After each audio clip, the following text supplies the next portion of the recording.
Listen to your neighbors who remember that the only attempt to establish a Christian nation in this land called itself the Confederate States of America. Only one. Yeah, look, you can call this image a lot of things: heretical, blasphemous, idolatrous.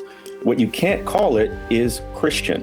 And I'm a Christian, and I say it proudly. We should be Christian nationalists. This is white Christian nationalism. He's a member of a denomination whose leader, Doug Wilson, who you interviewed, yes, right, has explicitly said he's a Christian nationalist, right? And the idea is that Christians will exercise dominion over all areas of the country. With Christian nationalism, we find over and over that if it comes down to democracy or power, they're going to choose power every time. They're using the power of government to establish a set of approved religious viewpoints and denigrate others.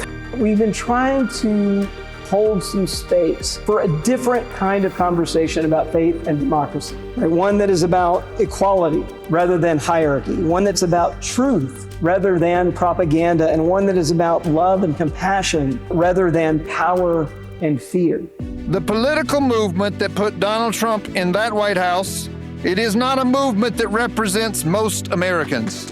It doesn't even represent most Christians. The majority of Americans do not identify as Christian nationalists. The majority of Americans do not want a Christian nation. These competing visions are not new.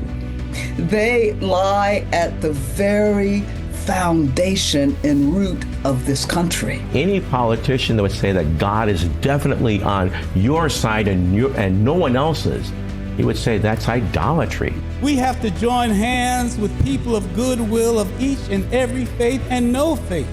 This is what we must do for our children's future. This is what we must do if our country is to survive. Prophetic joy.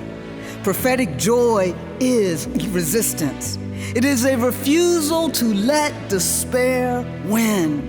And despair, perhaps even more than fear, is the soil in which oppressive power takes root.